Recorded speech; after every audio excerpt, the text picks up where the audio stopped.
Tuhan adalah gembalaku, takkan kekurangan aku.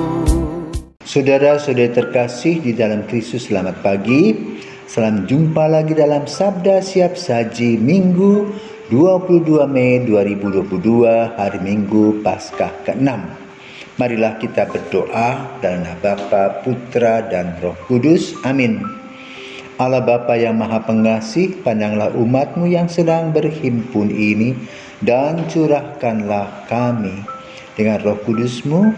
Semoga dengan pencurahan Roh Kudus itu kami dapat memahami sabda Putra-Mu dan melaksanakannya dalam hidup kami sehari-hari. Sebab Dialah yang hidup dan berkuasa dalam persatuan Roh Kudus Allah sepanjang segala masa. Amin. Tuhan bersamamu dan bersama rohmu. Inilah Injil Yesus Kristus menurut Yohanes. Dimuliakanlah Tuhan. Yohanes bab 14 ayat 23 sampai dengan 29. Dalam amanat perpisahannya, Yesus berkata kepada murid-muridnya, "Jika seorang mengasihi aku, ia akan menuruti firman-Ku. Bapa-Ku akan mengasihi dia, dan kami akan datang kepadanya dan diam bersama-sama dengan dia. Barang siapa tidak mengasihani aku, ia tidak menuruti firman-Ku. Dan firman yang kamu dengar itu bukanlah daripadaku, melainkan dari Bapa yang mengutus aku. Semuanya itu kulakukan kepadamu selagi aku berada bersama-sama dengan kamu. Tetapi penghibur, yaitu Roh Kudus yang akan diutus oleh Bapa dalam namaku, Dialah yang akan mengajarkan segala sesuatu kepadamu dan akan mengingatkan kamu akan semua yang telah kukatakan kepadamu. Damai sejahtera ku tinggalkan bagimu, damai sejahtera ku berikan kepadamu, dan apa yang ku berikan tidak seperti yang ku berikan oleh dunia kepadamu. Janganlah gelisah dan gentar hatimu. Kamu telah mendengar bahwa aku telah berkata kepadamu, aku pergi, tetapi aku datang kembali kepadamu. Sekiranya kamu mengasihi aku, kamu tentu akan bersuka cita, karena aku pergi kepada Bapa-Ku, sebab Bapa lebih besar daripada Allah dan aku. Sekarang juga aku mengatakan kepadamu, sebelum hal itu terjadi, supaya apabila hal itu terjadi, kamu percaya. Demikianlah sabda Tuhan. Terpujilah Kristus. Saudaraku terkasih, Injil hari ini mengajarkan kepada kita tentang Allah Tritunggal. Secara implisit, tapi juga secara eksplisit disampaikan tentang Roh Kudus, tentang Bapa, tentang aku yaitu anak. Maka kemudian dalam Konsili Yerusalem diputuskan hasil dari discernment dan permenungan yang mendalam Allah Tritunggal Maha Kudus.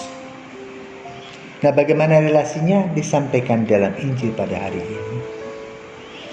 Bahwa relasi tiga pribadi ini luar biasa. Satu, sebuah misteri, rahasia Tuhan, yang mana kita sulit sekali bisa menerimanya menurut logika, karena logika kita terbatas. Adalah seorang Agustinus yang berpikir tentang bagaimana menerangkan tentang Allah Tritunggal. 3 kok 1, 1 kok 3. Maka dia berjalan merenungkan itu, dan dia melihat seorang anak yang sedang mengisi air laut ke sebuah lubang. Ketika dia melihat perlakuan anak tersebut, Agustinus berpikir tidak masuk akal. Maka dia bertanya, "Nak, sedang apa kamu? Memasukkan air ke dalam lubang ini? Tidak mungkin." Nah, pemikiran kamu juga tidak mungkin. Bagaimana kepalamu hanya sebesar kelapa membikikan Allah yang begitu besar? Tidak masuk ke sana. Maka yang paling penting adalah percaya. Sehingga dalam menerjemahkan Allah Tritunggal, kita tidak percaya. Nanti kita membuat argumen-argumen secara manusiawi, bahkan kadang-kadang menyalahi apa yang disampaikan oleh Tuhan kepada kita. Maka pada hari ini kita diingatkan bahwa Allah Tritunggal tadi hadir dalam langkah-langkah kita, dalam cinta kasih. Maka kita perlu menerjemahkan cinta kasih Bapa, Putra, dan Roh Kudus yang terurut dalam hidup berkeluarga, di mana Bapa dan Ibu melahirkan anak-anak, dan anak-anak melahirkan generasi berikut. Kan inti dasar dari hidup berkeluarga adalah cinta kasih. Bagaimana Ibu mempunyai cinta kasih dan Bapa mempunyai cinta kasih tak terbatas. Maka kalau kita perhatikan peribahasa, cinta anak sepanjang galah, tapi cinta orang tua sepanjang masa. Demikian pula cinta Allah Tritunggal kepada kita. Kita diberikan kehidupan, kita diberikan kesempatan. Ketika kita mengalami kesulitan, Tuhan menggunakan diri kita dengan discernment, merenungkan dan mengadakan keputusan. Dengan kata lain, Tuhan senantiasa menyertai kita setiap hari.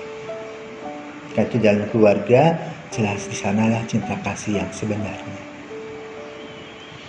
Anak dibesarkan oleh orang tua karena cinta. Dan bagaimana orang tua bekerja sekuat tenaga untuk anak. Nanti kalau hasilnya ada, orang tuanya merasa bahagia dan bangga kepada anak-anaknya dan tidak menuntut kembali apa yang telah diberikan kepadanya.